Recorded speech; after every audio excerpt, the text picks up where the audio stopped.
Picture this for a second. It's Halloween night. You're 19 years old. You're dressed up, surrounded by friends, and for a few hours you get to feel like the world is wide open and nothing can touch you. Then the night ends on a dark rural road in Texas, with a young woman slumped over the steering wheel of her car, shot in the neck. That was Libby Lewis. In the earliest hours of Halloween morning 2020, Libby was found on a rural stretch of road in Texas. What should have been a normal night of celebration turned into a nightmare that no one in her family could have imagined. Earlier that evening, she had gone to a Halloween party, excited to be out with friends. But on the edge of that same night was her ex-boyfriend, Matthew Edgar, carrying the kind of jealousy and anger that doesn't cool down. It builds, and then it explodes. Libby was 19.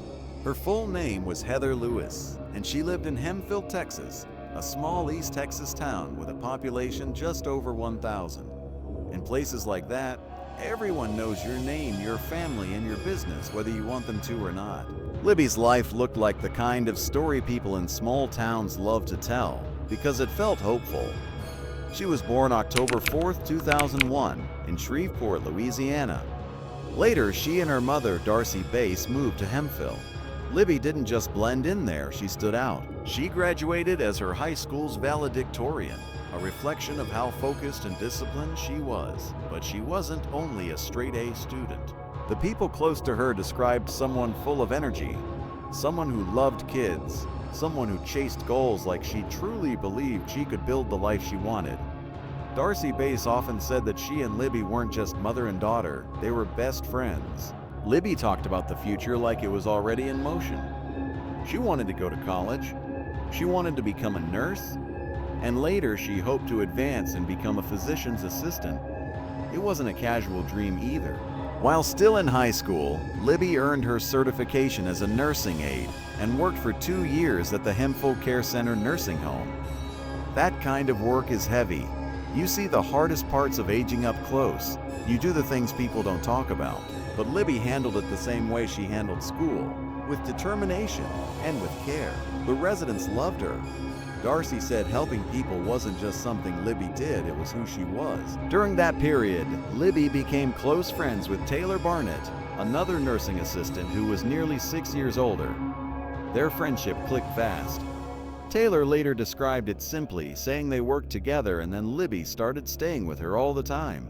Despite the age gap, Libby blended into Taylor's family, and she became especially close with Taylor's young daughter.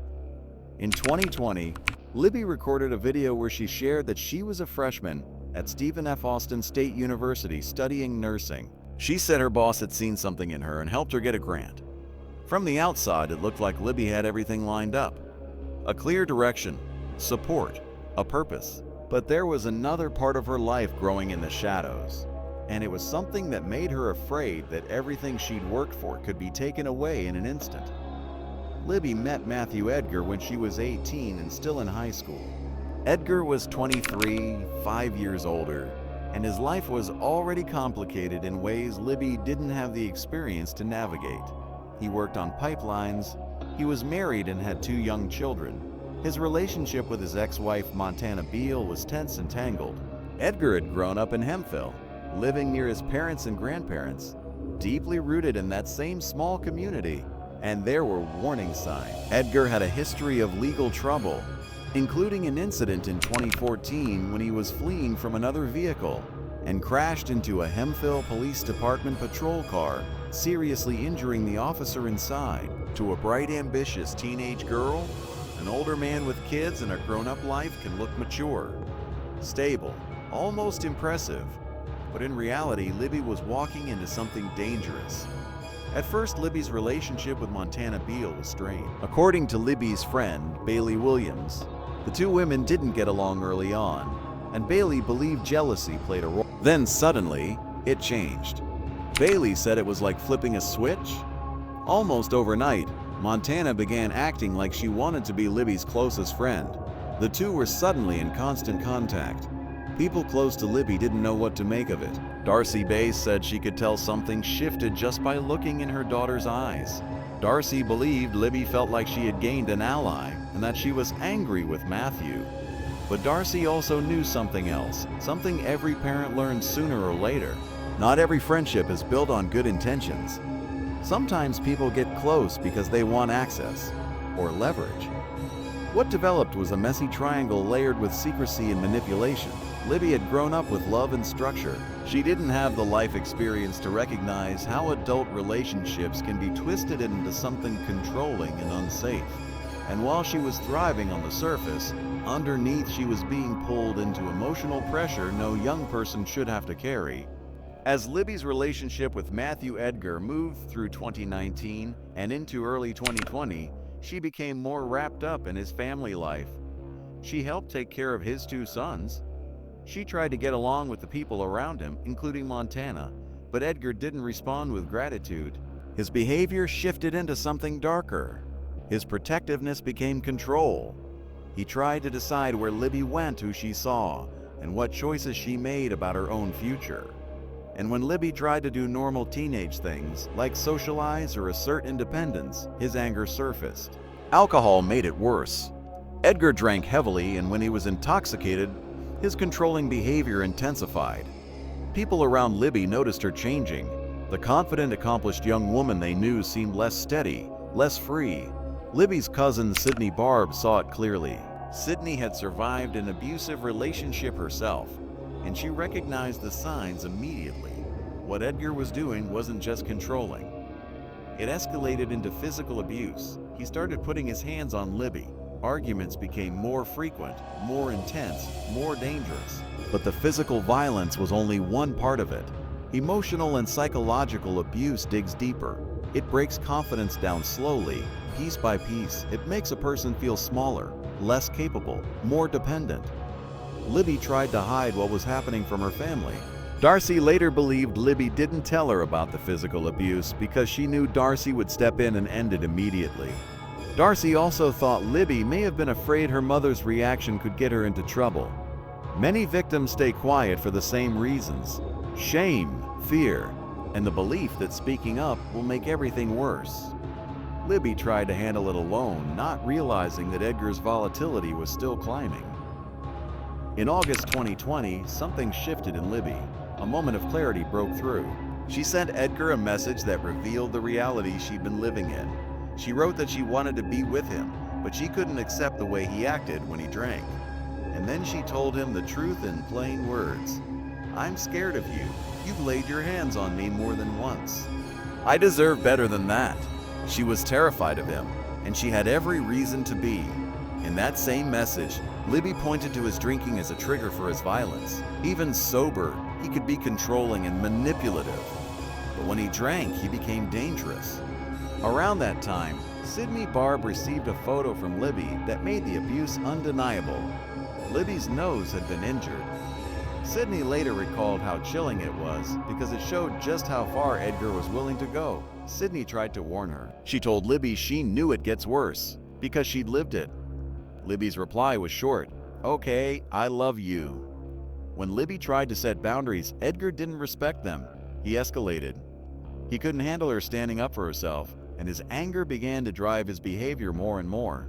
During this period, the dynamic between Edgar and Montana Beale became even more tangled. Edgar maintained relationships with both women, using them against each other, hiding what he was doing and keeping control through confusion. Then came October 4th, 2020. Libby turned 19. A birthday that should have been a bright marker in a young life became something her family would later look back on with heartbreak. On that same day, Edgar sent Montana a text that showed just how casually he treated betrayal. "I didn't cheat on Libby with multiple women, just you, lol." The message confirmed he was cheating on Libby with Montana while also deceiving Montana. The tone was almost playful, like none of it mattered. But that timestamp would later matter in a way no one could have predicted.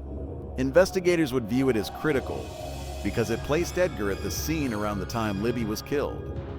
After sending that text, he located Libby, and driven by jealousy, he murdered her. And for Montana, receiving that message may have been terrifying in its own way. She had just escaped Edgar's anger, and now she had to face the possibility that Libby had been harmed. Early on October 31st, 2020, Around 5:15 a.m., a local woman named Lily Hudson saw a car pulled over on FM 83, about 2.5 miles east of Hemphill. She worried someone might be stranded or in trouble, so she stopped. The driver's door was open. At first, Lily thought the person inside might just be a drunk friend sleeping it off. Then she stepped closer and realized it wasn't a friend. It was Libby Lewis, 19 years old. Slumped over the steering wheel, motionless. Lily worked in healthcare. She checked for a pulse and found none. Libby had been shot in the neck. Lily called 911 immediately. When first responders arrived, the scene got even stranger. A Ford F-150 pickup was parked behind Libby's car. Investigators later identified it as belonging to Edgar's cousin Zachary Hogan. And between the two vehicles, police found Matthew Edgar lying on his back in a fetal position, covered in blood but apparently unharmed. As investigators worked the scene, they started seeing the violence in the details. Libby's car showed signs of forced entry. The rear passenger side window had been tampered. The driver's side doors had been kicked and hit repeatedly, as if the attacker struggled to get inside before finally managing to open her door. Inside the vehicle, police found a bullet hole. In the grass nearby, they located an A308 rifle. That rifle was later confirmed to match bullet fragments recovered from the car. The hole in the dashboard lined up with the rifle's caliber and markings. Edgar was taken to a nearby hospital for evaluation. Detective J.P. McDana from the Sabine County Sheriff's Office was called to assist. The moment he saw Libby, he felt something in his gut. He later said that as soon as he saw her body, he knew the killer was someone Libby knew. It wasn't just evidence, it was how Libby was positioned. McDana noted she was sitting there with her legs crossed. To him, that suggested she wasn't terrified in her final moments. She looked comfortable, like she trusted whoever she was talking to. Comfortable enough to pull over? And that was the part he called heartbreaking, because it meant Libby felt safe right before she was killed, unaware the person she trusted was about to end her life. Darcy Bass arrived at the scene around 7:30 a.m. A friend had called and told her Libby had been hurt. Police had not yet told Darcy her daughter was dead. Body camera footage captured Darcy's grief as it poured out in raw panic. She begged officers for answers, asking where her child was. "Where is my child? Where is she?" She repeated it again and again, growing more frantic while officers stayed controlled and said they couldn't make assumptions during an active investigation. Darcy asked at least 23 times. She grew angrier, desperate, even accusing them of protecting someone. "Are you all trying to protect someone? I need to know where my baby is. Why? To keep someone safe."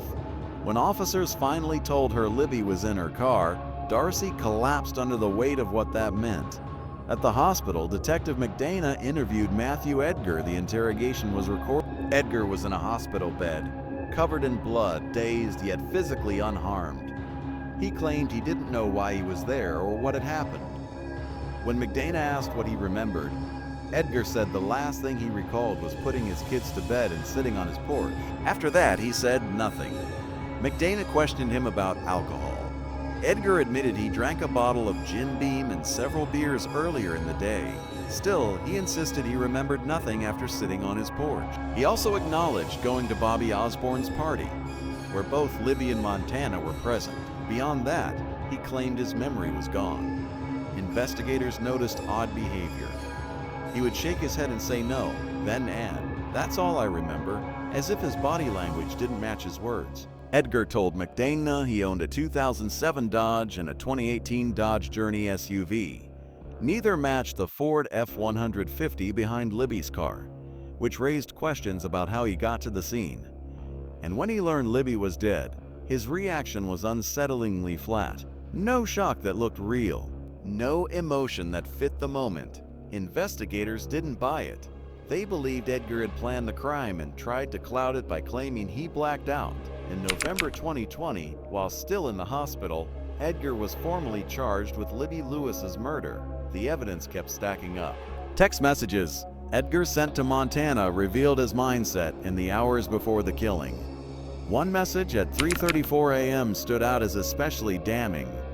Investigators believed he couldn't have known about Libby's death unless he was the person who caused it. Forensic testing found a small drop of Libby's blood on Edgar's pants. 19 DNA samples were collected from the crime scene. Libby died from a rifle shot to the neck, but there were other injuries that told another story. Her arms had defensive cuts, indicating she tried to fight back. The medical examiner reported she had been struck with the rifle between 6 and 9 times. Phone data became critical. Edgar's cell phone connected to towers near the murder scene during the time of the crime, contradicting his story. Witnesses also described Edgar acting violently at the Halloween party and making threats. "I'm going to kill all of you." As the investigation widened, more people came forward with stories about Edgar's behavior. Colby Pearson, who had once been friends with both Matthew and Libby, spoke privately about the relationship. He said at first he didn't have strong feelings about it, until Edgar got physical with Libby. Colby described one night that stuck with him. He and Kay were in bed when Libby called and said she was driving down Highway 944. Colby said Edgar struck her and then threw her out of the truck after she got out.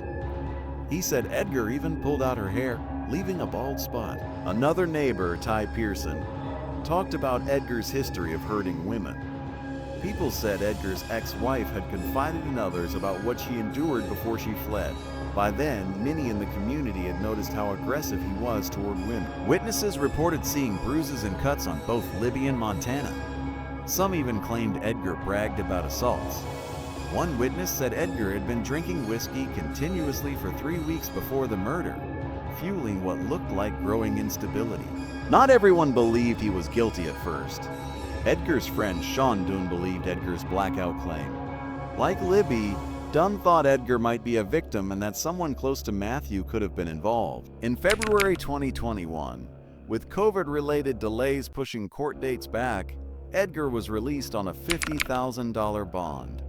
That decision outraged the town and Libby's family. To them, it felt like the person accused of killing Libby was walking free while they were trapped in grief. On March 16, 2021, about 4.5 months after his arrest, Edgar was formally charged. A grand jury reviewed evidence and indicted him. His trial was set to begin January 24, 2022. Edgar remained out on bail until December 16, 2021. Around that time, Darcy Bass was at a local convenience store when she suddenly saw the man she believed killed her daughter. The grief hit her like a physical force. She broke down, then lashed out, throwing whatever she could at him and shouting, "You killed my daughter." Edgar ran. Darcy chased him into the parking lot. She saw a chain in the bed of his truck and swung it across the windshield, trying to cause damage as her pain poured out. Through tears and rage, she screamed at him that Libby cared about him, his kids, and his family, and that she loved him. She asked why he thought this was the answer to everything. Darcy wasn't just angry. She wanted the one thing grief demands most: answers. But Edgar didn't respond with remorse. He called the sheriff's office and filed a report against Darcy. She was charged with assault, causing physical harm, retaliation, and criminal mischief. Later, Darcy looked him in the eyes and asked, "What did she do to you?" Edgar showed little emotion as she spoke. But when Judge Payne questioned him, Edgar nodded, a gesture his family interpreted as an admission of guilt. Judge Payne sentenced Edgar to 99 years in prison, with the possibility of parole after 30 years. He will be eligible for release when he turns 55 on May 31st, 2022. Edgar was first processed at the Byrd Unit in Huntsville, then transferred to the Wainwright Unit in Lovelady. He is serving his sentence without contact with his family, a restriction reflecting the gravity of the crime. For Libby's family, the conviction ended one chapter, but it didn't restore what was taken. Darcy Bass made a decision that turned grief into something lasting. In honor of Libby's passion for healthcare, she created the Libby Lewis Memorial Scholarship to help nursing students. Because for the people who loved her, Libby is not defined by the violence that ended her life. They remember her for her kindness, her faith, her joy, and the way she cared for others. In her final statement to the court, Darcy said her daughter's name will live on forever. Long live Libby. Matthew Edgar may have ended Libby's life, but he could not erase what she was. Her light continues through the students helped by that scholarship, through the stories that push awareness about domestic violence, and through the love of the community that refuses to forget her. Keep that light shining. Never forget Libby. If you found this case fascinating, don't forget to like the video and subscribe to the channel. We post crime case videos every night. Until next time, stay sharp, stay vigilant.